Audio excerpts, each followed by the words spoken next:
예수님께서 낙이 타시고 예루살렘 성에 입성하셨을 때 수많은 사람들이 달려나와서 종려나무 가지를 막 흔들고 환영을 했습니다. 종려나무는 아름다움의 상징이기도 하고 또 승리의 상징입니다. 그러니까 예수님께서 예루살렘 성에 입성하셨을 때 그 입성이 승리의 입성이다, 그렇게 생각을 한 거예요.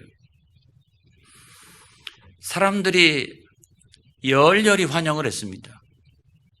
엄청나게 많은 사람들이 모여서 환영을 했어요. 역사적인 자료에 의하면 약 한 250만 명 정도가 될 거다, 그렇게 말합니다. 보통 6월절이 되면은 6월절 잔치 음식을 하게 되는데 예루살렘 주변에서 그 소비되어지는 양의 숫자가 얼마냐? 25만 마리. 그 양 한 마리 잡아서 그거를 10명이 먹는다, 그렇게 생각해 보면 250만 명 정도가 예루살렘과 그 주변에 모여 있었을 것이다, 그렇게 예상을 합니다. 그러니까 예루살렘이 아주 작은 도시인데 미어 터질 정도가 된 거죠. 그런데 거기다가 사람들이 예수님을 뭐라고 생각했느냐? 다윗의 자손이여, 주의 이름으로 오시는 이여. 한마디로 얘기하면 메시아, 이런 거죠. 메시아. 그러니까 사람들 마음속에 막 흥분이 되어지기 시작을 했습니다. 폭발할 지경이 되었습니다. 사람들의 입에서 저절로 호산나 찬양이 나왔습니다. 그 뜻은 우리를 구원하여 주옵소서, 이런 거잖아요. 그중에 어떤 사람들은 겉옷을 벗기 시작을 했습니다. 이 겉옷은 신분을 나타내기도 하고 그 사람의 인격을 나타내기도 하는 매우 중요한 것입니다. 그런데 이것을 벗어서 그 나귀의 안장에다가 올려놓은 것이 아니라 사람들이 겉옷을 벗어서 땅바닥에 깔았어요. 이렇게 쫙 길바닥에다가. 그리고 성경에 보면 마태복음 21장에 보면은 무리의 대다수가 그렇게 했다는 거죠. 그 장면을 보면 적어도 그 중에는 신분이 높은 사람도 있고 낮은 사람도 있고 별별 사람들이 다 있었을 텐데 대부분의 사람들이 그렇게 했다라고 하는 것은 지금 입성하시는 예수님을 어떻게 바라보고 있는지를 잘 알게 해주는 장면이라고 생각합니다. 종려나무 가지를 꺾어다가 흔들었습니다. 승리를 확신한 것입니다. 승리를. 어떤 사람들은 앞에서 가고 또 어떤 사람들은 뒤에서 쫓아가기도 합니다. 앞에서 가는 사람들의 마음은 어땠을까요? 막 기대감으로 충만한 거죠. 저 예수님에게 잘 보여서 그래도 뭔가 이렇게 한 자리라도 차지할 수 있지 않을까 하는 어떤 기대감을 가지고 앞에서 막 자기가 먼저 가는 거예요. 뒤에서 쫓아오는 사람들은 대부분 보면 군중 심리겠죠. 그래서 막 뒤에서 사람들이 막 이렇게 따라오는 것입니다. 성경에 보면은 예루살렘에 소동이 난지라 그랬어요. 온 예루살렘이 큰 소동이 날 만큼 엄청나고 열렬한 환영식을 한 거예요. 대단했습니다, 여러분. 며칠이 못 갔습니다. 그 대다수의 사람들은 예수님을 십자가에 못 박으라고 난리를 치기 시작했습니다. 어느 한 사람의 이야기가 아니에요. 그 자리에 거기 함께했던 대다수의 수많은 무리들이 예수님을 십자가에 못 박으라고 난리를 쳤어요. 빌라도 총독이 나중에 제안을 합니다. 아주 유명한 죄수가 있는데 바라바라고 하는 죄수가 있다. 이 죄수를 놓아주랴? 아니면 너희들이 그리스도라고 믿었던 메시아라고 생각하는 저 예수를 놓아주랴? 사람들이 뭐라고 얘기합니까? 바라바를 놓아달라고 얘기합니다. 저는 좀 이해가 돼요. 거기까지는 이해가 됩니다. 왜냐하면 유명한 죄수라고 하는 것은 단순히 살인자, 강도, 그 죄가 너무 흉측하기 때문에 수많은 사람들이 알고 있는 그런 정도의 죄수가 아니에요, 여러분. 주석을 다 찾아서 이렇게 보면은 유명한 죄수라고 하는 것은 반란의 주동자, 이런 정도 되는 죄수예요. 아무튼 뭐 명확하진 않습니다만은 후자에 가까워요.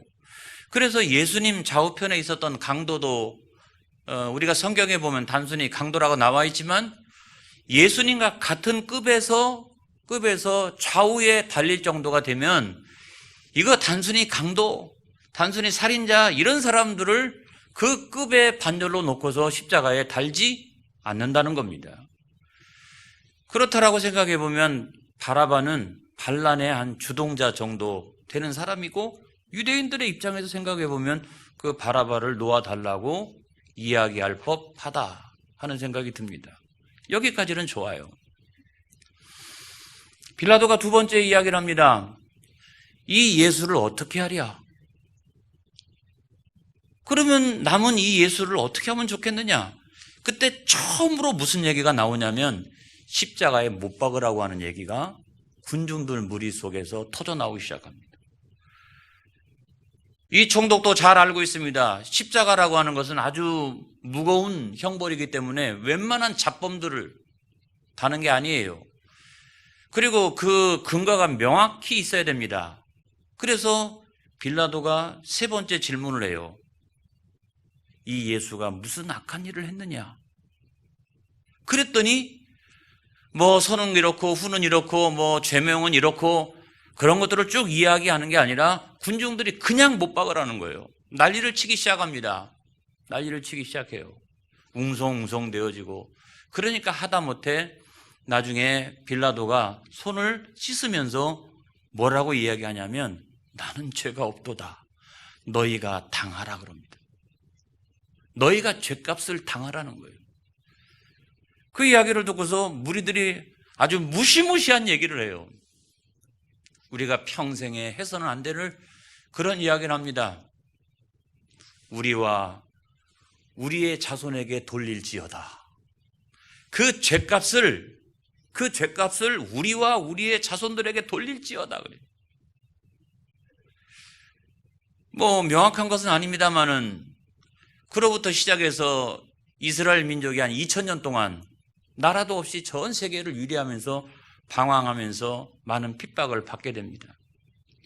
이런 것들을 우리가 생각해 보면 정말 말을 잘해야 되겠다 하는 생각이 드는 거예요. 여러분, 왜 갑자기 아무런 근거나 이유 없이 싫어졌을까요? 무조건 싫어졌을까요? 그냥 싫어진 이유가 무엇일까요? 그들은 왜 변했을까요? 저는 첫 번째가 뭐냐면 메시아관이 달랐다. 메시아관이 달랐다. 사상이나 철학이 달랐다 하는 것입니다. 그들이 생각할 때 메시아는 어떤 메시아예요? 물질의 문제를 해결해 주는 메시아였습니다. 그리고 당시는 로마의 식민지 하에 있었기 때문에 이 식민지의 그 억압, 이것으로부터 민족을 해방시켜 줄 수 있는 그런 사람, 그리고 놀라운 능력을 나타내 주는 사람. 오늘날로 치면 뭘까요?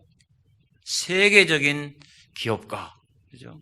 세계적인 기업가, 훌륭한 정치가, 그리고 아주 인기가 있는 그런 연예인, 막 전 세계를 다니면서 말이죠, 공연을 하는, 그래서 막 수많은 사람들이 열광하는 그런 연예인 같은 종류가 아닐까. 그들이 생각했던 구원은 뭡니까? 필요로부터의 구원이죠. 자기 민족의 구원이죠. 복음으로 치면 지상의 복음입니다. 지상의 복음이에요. 그런데 예수님은 그와 같은 분이 절대로 아니었다는 거죠.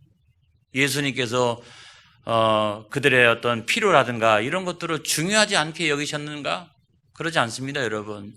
병자들도 고쳐주시고 먹을 것도 제공해 주시고, 그런 걸 생각해 보면 그런 것들이 절대로 중요하지 않다는 것이 아니라 예수님이 이 세상에 오신 가장 중요한 목적, 하나님이 육신을 입고 세상에 내려오신 가장 중요한 그 목적이 뭐냐?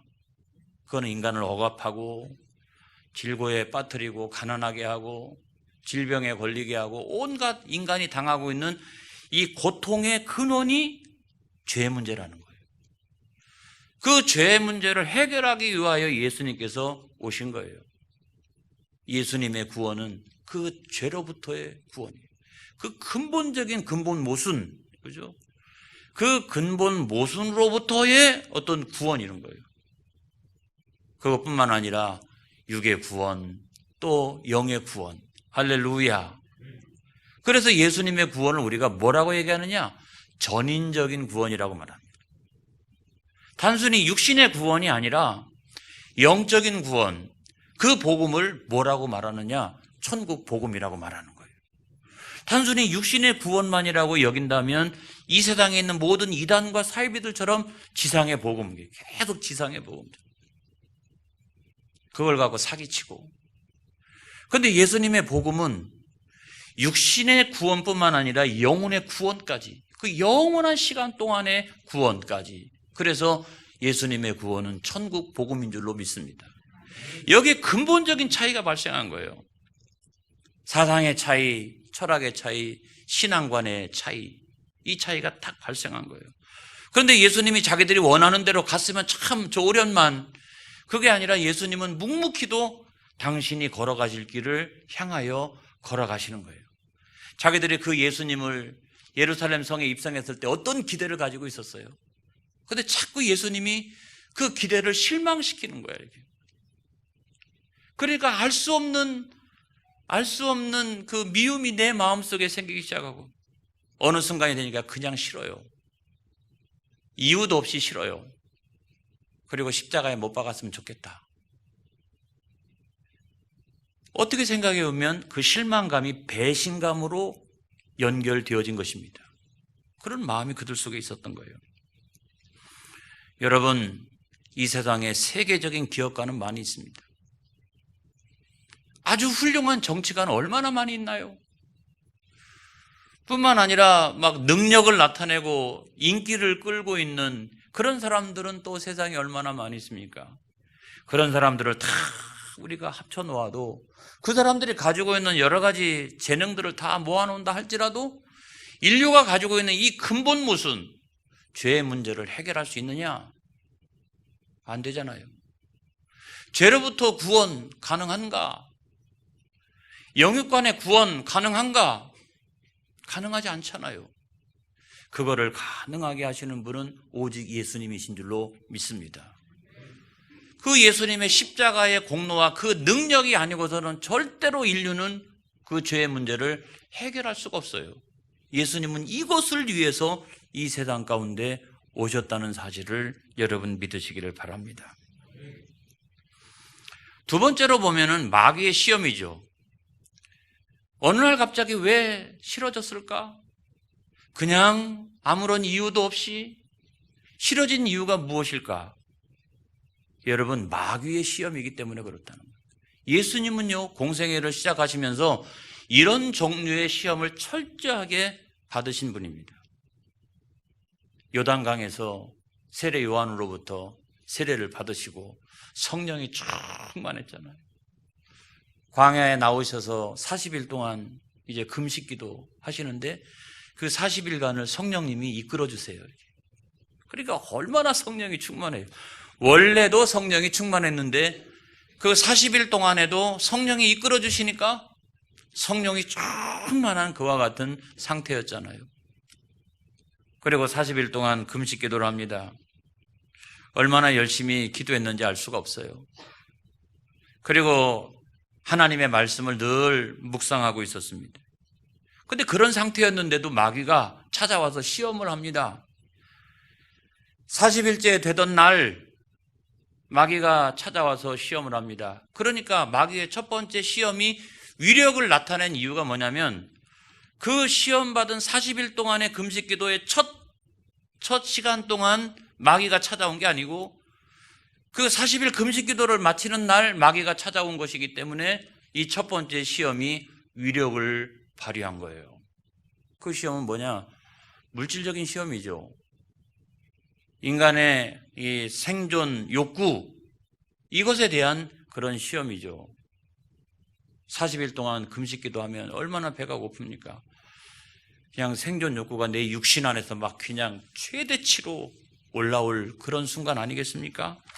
그런데 그 순간에 마귀가 나타나서 이 돌들로 떡덩이가 되게 하라, 그렇게 이야기를 했더니 예수님께서 하시는 말씀이 뭐예요?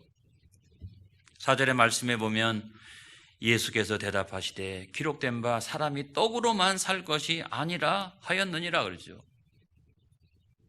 다른 복음서에 있는 말씀에 보면은 하나님의 입에서 나오는 모든 말씀으로 살 것이니라. 이 말씀을 인용하셨는데 이 말씀은 신명기 8장 3절에 있는 말씀을 인용하신 거죠. 이렇게 이 말씀을 인용하신 거예요. 무슨 얘기입니까? 사람의 육신에 있어서 떡은 얼마나 중요합니까? 물은 얼마나 중요합니까? 그렇지만 사람은 흙으로 지으셨으나 하나님이 그 코에다가 생기를 불어 넣으심으로 말미암아 어떤 존재가 생명이 된지라. 할렐루야. 다시 말하면 영적으로 살아있는 존재가 됐다는 거예요. 여러분, 영은 보이지 않습니다. 그런데 영적으로 살아있는 존재가 된 거예요. 육신이 있는데 그 안에 영이 있어요. 그래서 영적으로 살아있는 그와 같은 존재가 되었어요. 그래서 육신은 밥을 먹으면 되는데, 떡을 먹으면 되는데, 이 영은 그거 갖고 만족을 안 해요. 그 영은 그거 갖고 만족을 안 해요. 하나님의 말씀을 먹고 그걸 잘 소화시킬 때 내 영혼이 참된 만족을 누리게 되는 거예요. 할렐루야. 그래서 너는 육신만 생각하는도다. 사람은 생명이다, 생명. 살아있는 영적인 존재다. 그래서 하나님의 말씀을 듣지 않으면 안 된다 라고 하는 사실을 예수님께서 말씀하시는 거예요. 그랬더니 이번에는 두 번째 시험을 하는데, 그건 권세와 영광에 대한 시험이잖아요. 예수님을 또 높은 산 위로 데리고 올라가 가지고 천하 만국의 모든 권세와 영광을 다 보여주면서 나한테 말이야, 절하기만 하면 내가 공중의 권세를 잡은 자니까 내가 이것을 너한테 줄 수 있어. 나한테 절하기만 하면 돼. 그랬더니 예수님께서 뭐라고 말씀하세요? 8절의 말씀에 가서 보니까 예수께서 대답하여 이르시되 기록된 바 주 너의 하나님께 경배하고 다만 그를 섬기라 하였느니라. 천하 만국의 영광을 다 준다 할지라도 나는 절대 마귀한테 절할 수 없어. 이것이 예수님의 답변이잖아요. 사이로 총선이 이제 얼마 안 남았는데, 예전에도 기독교 국회의원이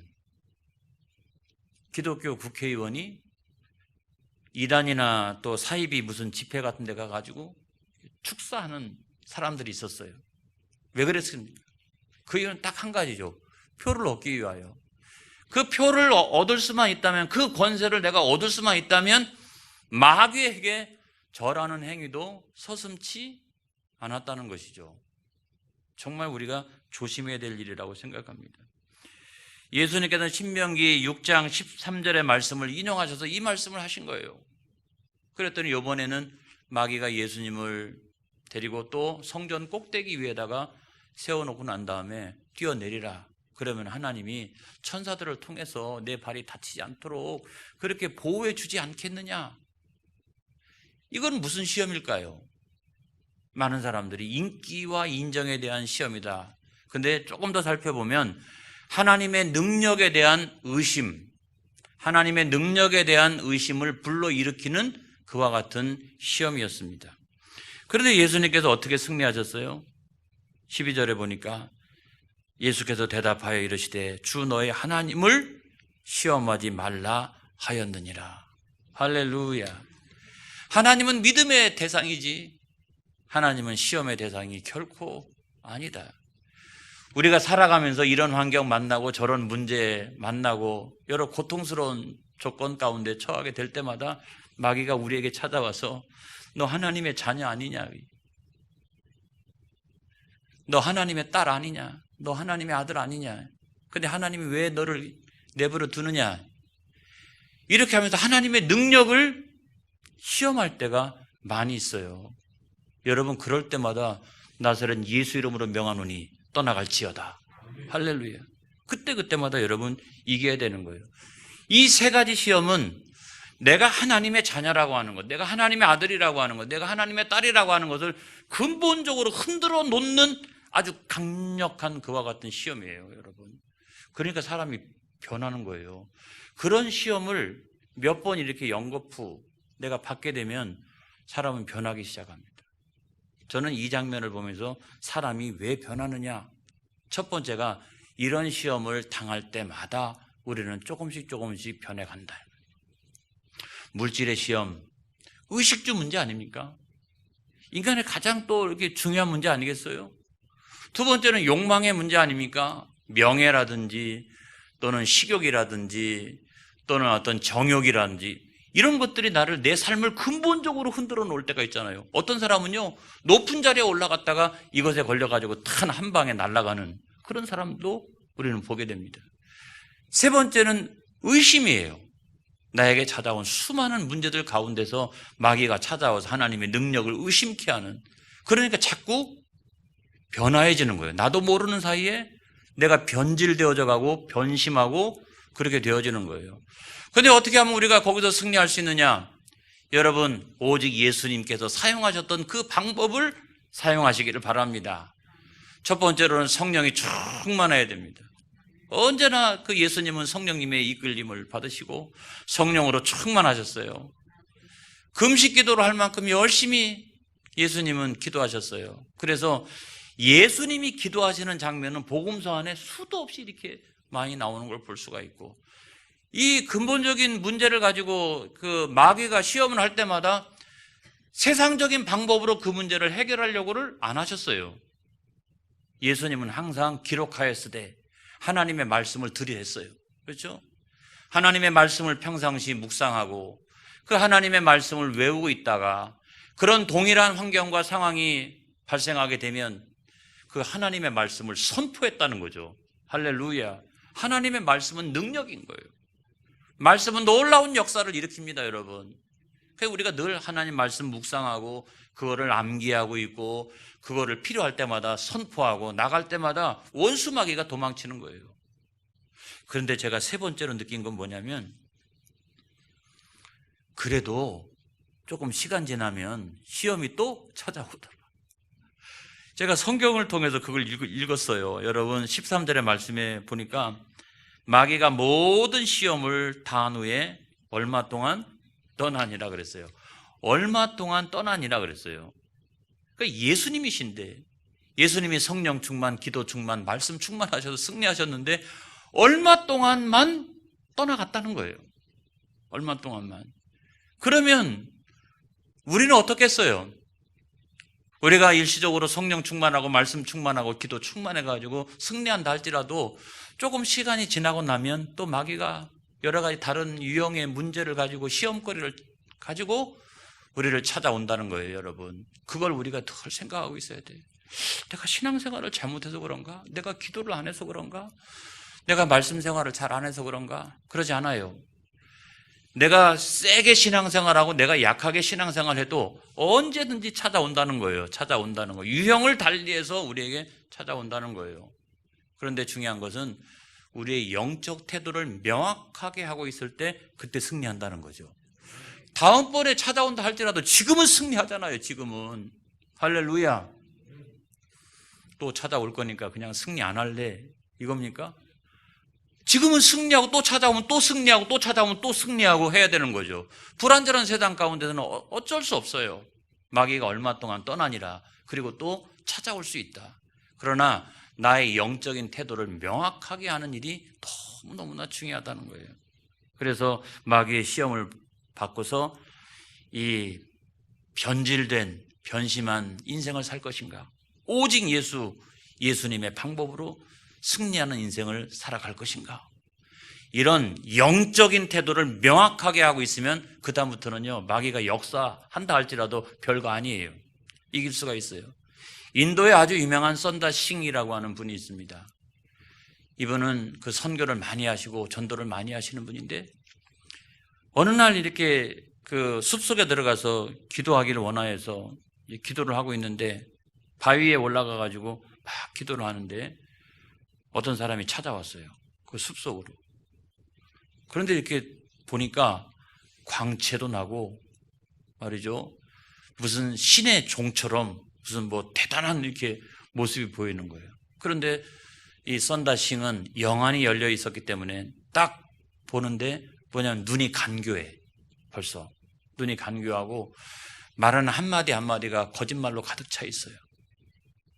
그 사람이 뭐라고 얘기하냐면 이런 거예요. 내가 당신을 보니까 당신은 대단한 사람인데 당신도 선행을 많이 하고 말이야. 그런데 왜 기독교에 있어? 인도에서 기독교는 몇 명 안 되는데, 수천 명밖에 안 되는데. 그러니까 그러지 말고 힌두교로 가. 이슬람교로 가. 그러면 얼마나 많은 사람들이 당신을 존경하고 당신이 인기가 있고 영향력이 있을 수 있겠죠. 그러니까 그렇게 하라고. 그 순간에 이 썬다가 어떻게 했냐면 나사렛 예수 이름으로 명하노니 사단아 물러갈지어다. 그리고서 이렇게 얘기합니다. 나의 주는 나의 전체요 나의 일체이다. 그는 자기의 생명을 나를 위하여 버렸다. 그것이 나로 하여금 나의 생명과 모든 것까지 바쳐서 그로 하여금 나의 전체가 되게 하셨다. 할렐루야. 예수님은 나에게 누구신가? 예수님은 나의 전체세요. 예수님은 나와 일체세요. 할렐루야. 이런 영적인 태도를 우리가 명확하게 하고 있어야 된다. 이런 말씀이에요. 요즘에 이 바이러스 때문에 우리가 여러 가지 뭐 뉴스도 보고 글도 읽고 합니다만은 제가 최근에 빌 게이츠라고 하는 사람이 썼다 또는 아니다 그런 논쟁이 있는 어느 글이 있는데 뭐 그것과 상관없이 글의 내용이 좋더라고요. 제목이 뭐냐면 아름다운 성찰이에요. 지금의 시기는 참 우리가 내 자신의 신앙관을 잘 성찰해 볼 수 있는 좋은 시기다 이런 생각이 듭니다. 제목은 이런 거예요. 코로나19는 정녕 우리에게 무엇을 가르치는가? 저는 세상의 모든 일에는 선이든 악이든 어떤 영적인 뜻이 있다고 믿는 사람입니다. 저는 코로나19에 대해 명상을 하는 중에 코로나19가 정녕 우리에게 뭔가 하고 있다는 느낌이 들어서 이것을 여러분과 나누고 싶어졌습니다. 그래서 열 몇 가지 항목으로 자기가 느낀 것을 쭉 정리했는데 제가 그걸 다 말씀드릴 수가 없고 그중에 몇 가지만 말씀을 드리면 다섯 번째로 이런 게 있어요. 사회가 얼마나 물질적으로 발전했는가.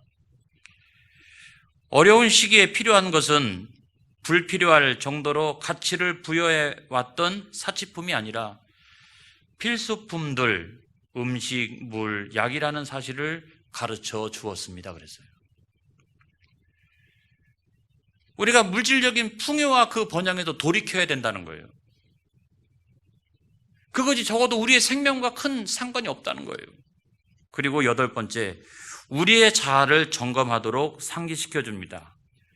우리가 아무리 훌륭하다고 생각하거나 다른 사람들이 제 아무리 우리가 훌륭하다고 생각한들 바이러스는 세상을 정지시킬 수 있습니다. 무슨 얘기예요? 우리의 권세와 우리의 능력과 우리의 어떤 영광이라고 하는 것이 별거 아니다. 이걸 이야기해 주는 거죠. 12번째는 이런 이야기가 있습니다. 이 지구가 아프다는 것을 상기시켜 줍니다. 화장실 휴지가 선분해서 사라지는 속도를 보는 것처럼 긴급하게 산림 벌채 속도를 봐야 한다는 사실을 상기시킵니다. 우리의 집이 아프기 때문에 우리가 아픈 것입니다. 그리고 마지막으로 14번째로 많은 사람들이 코로나19를 거대한 재앙으로 보지만 저는 올바른 교정자로 보고 싶습니다. 우리가 잊고 살아온 중요한 교훈들을 일깨워 주고 있고 그것을 배울지 말지는 우리에게 달려 있습니다. 그런데요, 제가 두 가지 단어에 꽂힌 거예요. 하나는 아름다운 성찰, 그 다음에 두 번째로는 올바른 교정자. 하나님이 우리를 창조하신 목적이 있고 우리를 구원하신 목적이 있어요. 그런데 우리는 그 목적으로부터 너무 멀리 떠나왔어요. 우리가 많이 변질되어 있나 봐요. 우리가 정말 이제는 하나님 나를 창조하신 창조의 목적과 그 구원의 목적을 향해서 되돌이켜야 할 때가 됐다는 거예요. 바로 그때에 가장 올바르고 가장 위대한 교정자는 누구냐? 저는 그분이 예수님이라고 믿습니다. 그분이 오직 예수님이요, 그분의 방법만이 인류를 구원과 영생과 천국의 길로 인도해 준다고 확신합니다.